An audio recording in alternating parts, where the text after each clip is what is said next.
Hi, I'm Paige Bartholomew, and today I want to talk to you about the people of the love. You might have heard about this little thing we have going on in the planet called the Ascension. You might have also heard it called the Great Awakening. But whatever the name that's used, it is very real. I've known since I was a little girl that this was coming. You may have had the same experience. I've also kept myself very quiet all of my life from speaking because I was afraid. But it has come to me recently that it's time for me to stop hiding. It's time for me to find my courage and come out into the light and speak about what I know to be true. I'm hoping to make connections with many of you who are on the same path as me, because that is the way that we're going to get this mission accomplished. So, what am I talking about when I speak about the people of the love?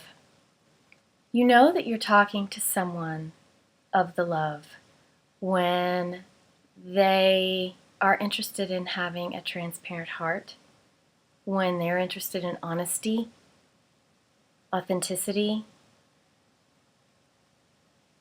kindness, compassion, acceptance. These are people of the love. And we're human beings and we all make mistakes, so no one is ever going to be perfect all the time. But people of the love generally keep these qualities in the forefront of their mind when they're walking through. So if you're looking, you can definitely discern who is a person of the love and who is not. I personally give my acceptance to all people as a daily practice. This is my intention in the world. But I don't have to be around people who are unsafe for me. And that's something that I've learned recently, and it's changed my life. And I believe that it's part of the ascension process for us to learn about these sorts of protective boundaries, to be able to say no to things that are not keeping us safe as individuals, and to be able to say yes to all of the things that we want in our lives. There still seems to be a little bit of competition between the people of the love. A good example of this is in our religions. Most religions on the planet claim that their religion is the right religion. When you make that claim, you're essentially saying that all of the other religions aren't the right religion. What that is comparison, judgment, and you're setting up better than, less than energy between you and other people. If we want to follow into the new thought paradigm and create this new world that's based on love and acceptance, then we have to be really careful about judging in any way, even the most subtlest forms. So this is something that I think about every day, and I'm just a normal person, just like you, doing my daily practice and taking steps each day to try to be better. And I think this is one of the places that we can still get better. As people of the love, people who are heart-centered, people who want to accept one another, people who want good in the world, people who want to heal the environment, people who want to take care of the animals, and people who want equal rights for everyone. These are people of the love, people who are spiritual people, religious people, non-religious people, scientific people. You don't have to be religious to be a person of the love. We're all on the same team. If we're putting love first, we're on the same team. And here is where it's really important that we really come together strongly. We need each other. We need each other's differences. We need the Islamic perspective. We need the Christian perspective. We need the Jewish perspective. We need the Buddhist perspective, the Hindu perspective. We need the atheist perspective. We need the New Age perspective. We need the scientific perspective. We need the mystical perspective. We need every perspective, because we can't come together as a unified whole of a team of people of the love to anchor the love on the planet if we're competing with one another and saying, well, I don't believe what you believe, so we're not on the same team. We gotta stop that.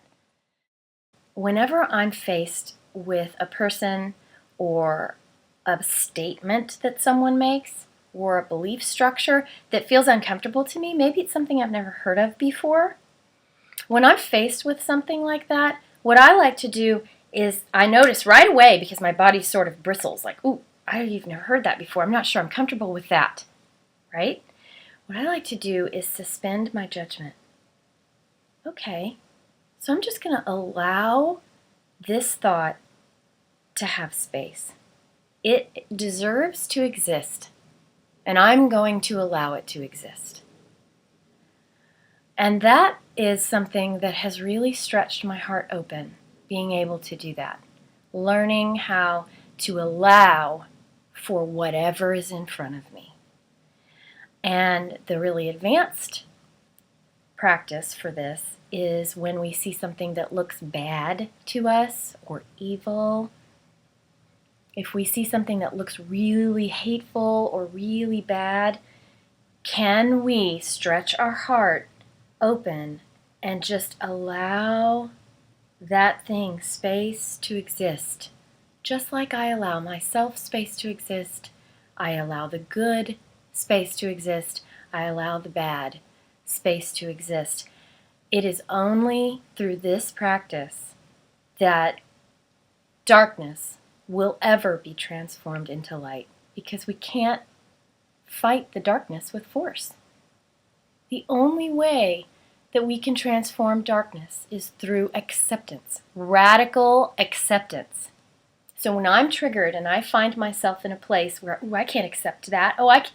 I'm a Christian and my whole family's been Christian for 15 generations, and I don't understand Islam. I don't understand these people, and it scares me a little bit.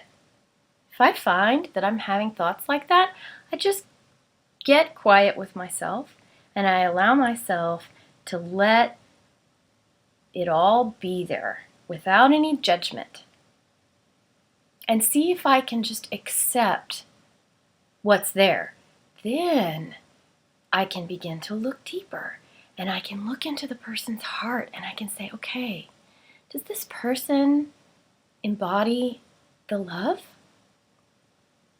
Is this person embodying the same love that I'm embodying?